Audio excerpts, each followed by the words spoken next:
What's going on, everybody? It's Spicy Topics. Lately, I've been posting on Juice WRLD, and I'm committed because Juice WRLD, he passed away, and there's some things about him in the news, which I already speculated that because it's all too common now for our talented people, our young people dying due to being addicted to these drugs. So it's not like I was accusing him of anything. I just kind of suspected it.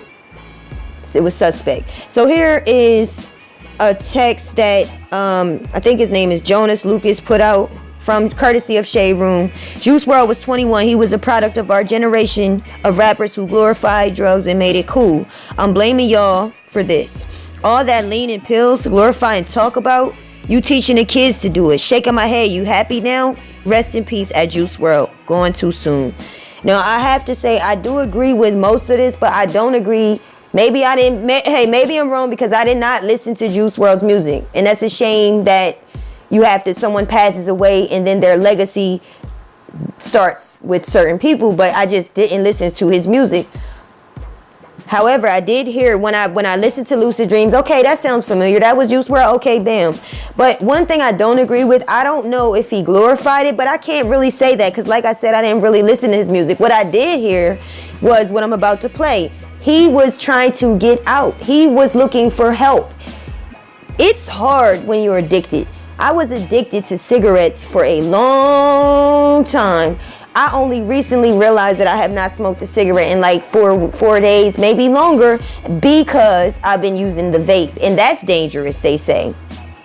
And I did a video about that. They found a common problem with the vaping. It was the chemical they found on the lungs was like a sticky honey substance due to vitamin E.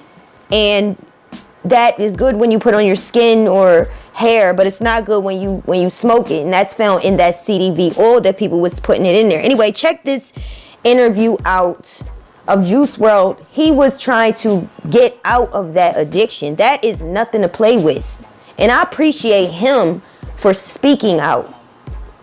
Offset gave us he referenced Juice WRLD on a video from 9 Mag TV. And the 2-second mark of what he said was, addiction is not cool. You know, I felt so much liberty when he said that, but he didn't focus on that. They glorify material things. Offset straight stays posting how much money he got. He brags to all of us about all his material things, his shoes, his sneakers, his gold, his diamond. These rappers glorify material. He gave that 2-second phrase of addiction and how it's horrible, and I felt liberation from that. I felt help. I felt satisfied. My soul was glad, but he didn't really talk about it. So listen to Juice WRLD talk about it, and I respect him for doing that. Big ups to Juice WRLD. I'm with it. You're in a pretty good state of mind, I would say, right now. You seem like you've been going through some shit lately. Yeah. Really just becoming a healthier person, cleansing myself of certain shit. So like, that's obviously like an obstacle, but I'm getting there. So you always had issues with drugs even before you started to get famous and rich? Yeah, for sure. I mean, it was something that I was into early, low-key due to music. Cause like, I was a music head, so like in 6th grade, 7th grade, I'm hearing songs about sipping lean. Those are like the real influential years, I feel like, especially for like a boy. Like finding out who your role models are, what you like, basketball, football. That's like when you start kind of choosing the dreams you want to chase, damn near. Right. So like 6th, 7th grade, I was hooping, I was playing baseball. I was good at both at the time. But I was also like freestyling, and I was really into music. Like I used to damn near worship the shit, like I was into music so much. So my family putting me on all this different music, Future, Gucci, all these niggas talking about drugs, bro. You can't help but ignore how fun or how interesting, at least, they're making Xans and Lean and all this shit sounds. Yeah, bro. Like, when I heard Future, the first song I ever heard by Future was Ain't No Way Around It. The second song I've ever heard by Future is Dirty Sprite, like off the first Dirty Sprite mixtape. And that shit had me wanting to sip lean at like 11, 12 years old, bro. Yeah. So, you know, I ain't know if that was what I was really finna be doing, but But Sure. Future, more than any other artist, I feel like is kind of known for, like, yes, he talks about Xans, yes, he talks about all that shit, but it's sad. Like he's portraying it as what it is more often than not. He's letting you know that, like, he has a rocky relationship with drugs, in the sense that there are some artists I can name who are all just saying, "Ooh, Molly, Perky." No offense to Quavo, who I just sort of sounded like there for a second, but I mean, some artists make it sound a little too fun. I feel like Future is good, and also you're good because you are, like, clearly, like, telling this tale that is sort of a harrowing tale of, like, you know, doing drugs and sort of losing your mind. You don't make it sound fun all the time. I mean, because that's, I think the representation that me and people like Future, you know, Future being, you know, one of the GOATs. We don't talk about it from a good point of view or a bad point of view. We talk about it from a realistic point of view. So it's like what we're going through, how we feel if we're with, you know what I'm saying, if we ain't doing it at the moment, if it's, you know what I'm saying, if I'm hurting, you know what I'm saying? Like, it's a realistic point of view when it comes to, like, the shit that motherfuckers experiment with and shit that people, you know, shit that I've been through. So, yeah. Before you started getting famous, though, you were probably limited on money and resources in terms of getting fucked up. And then all of a sudden you got too much money. Good thing, no? And getting fucked up is cheap.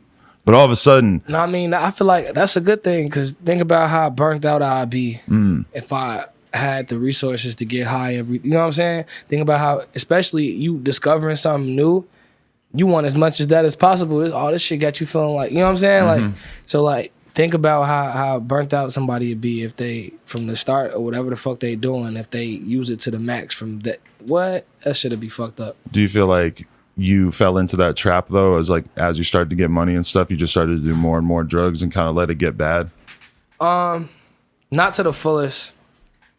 It's not, like, really that horrible, because, like, you know, I'm hearing some shit, like, from other motherfuckers that could relate and shit. But it's bad to me, shit. I know how it feels, so, like, I would say, I guess somewhat. Right. Yeah. Hey, how much of a Mac Miller fan were you?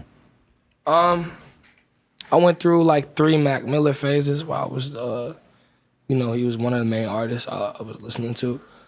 He means a lot to, like, people of your age. I've been seeing an insane amount of outpouring from like the younger generation who really grew up on him. Yeah, for sure. I mean, you know, Kids kicking incredibly dope shit. That was some of the first shit I heard by him. I think my cousin, he's actually here with me, bro, right here. He, I think he the first one to put me on the Mac Miller, though, I think. And then I remember I used to have, you remember that song he made with Earl? We used to have that bitch on repeat. Man, I mean, that shit kind of fucked my head up, because, like you said, it's somebody that's very influential and, like, very, like, he was that nigga, bro, like, no cap. I remember I used to watch his reality show and shit. Remember that bitch was on MTV? He had a reality show. That bitch was lit. I mean, it's fucked up. Yes. In situations like these, all we could do, like, is learn. Learn from, you know, the mistakes that people make and better yourself and let them live through you. Right. All you could do is learn. I hate a motherfucker like, oh, he just died, so we gotta pull up some dumb lean for him. And you gonna end up the same, you know what I'm saying, the same situation. Like, motherfuckers gotta learn from the mistakes, like the fatal mistakes that people make. Because, I mean, who wants to have another casualty? Right. Yeah, but was the Mac Miller thing, like, you felt like you needed to make a change in your life even before that, right? Like, that wasn't the big wake-up call? That wasn't the wake-up call, no. I had, like, my own little shit going on. So, yeah. But that most definitely was like a damn, and I was just thinking about, you know what I'm saying? That was one of those moments. It most definitely fucked my head up. My head still fucked up about the shit. I haven't accepted it yet. Like, I don't, you know what I'm saying? Like, it feels surreal that Mac Miller is passed away. Like, that shit surreal as fuck. Right. So, and like, I mean, just knowing that he was, you know, rich as fuck, famous as fuck. It's still low key. Still, and was so, low key respected as fuck, but he still just couldn't kick it and was still, like, probably suffering. Like, you know, I don't know what he was going through or whatever, but it just seemed like he was in a dark spot for a long time. That he maybe, it's like you got that vibe off. Yeah, that he just wasn't happy. His appearance and everything. Yeah, facts. That's sad, bro. R.I.P. For real. But No cap. You saw that that post that Ugly Guy made? About how people were kind of clowning on his album because it just came out recently. He dropped it on the same day as Travis, right? Yeah. Man, people suck. And it's funny, I didn't see anything about I didn't see any of the hate that day, like towards him, towards Right. Mac. I didn't know that was going on. That's fucked up though. I know them people probably can't even sleep right now. And Yeah. the same motherfuckers on the gram talking about, oh my gosh, we lost a legend today. And they was just clowning this man's project. But it's kind of, that's like a overall problem, I would say, with like celebrities and just in rap, but in any subculture, in the sense that people just don't treat celebrities like human beings. And like a lot of we aren't to them. Right. We aren't to them. Hell no. There's no like, there's a level of understanding that is not there between, you know, the people that have a platform and the people that are looking from another point of view. It's like it's a level of misunderstanding.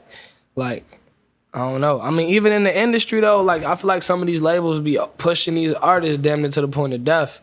Like, you know, over pushing them, overbooking them, had they ass walking around taking Adderall and all that other shit. Do you ever feel like that? Like once you signed with the label that they were putting you on so many tours and booking you so many studio sessions that it's like they were never going to let you get a break? Nah, it was me. Or is that your work ethic? I did that to myself. It did happen, but it was my choice. Cause I was the one at the end of the day that was like, I want to go to the studio every day. Right. Every fucking day. Every day.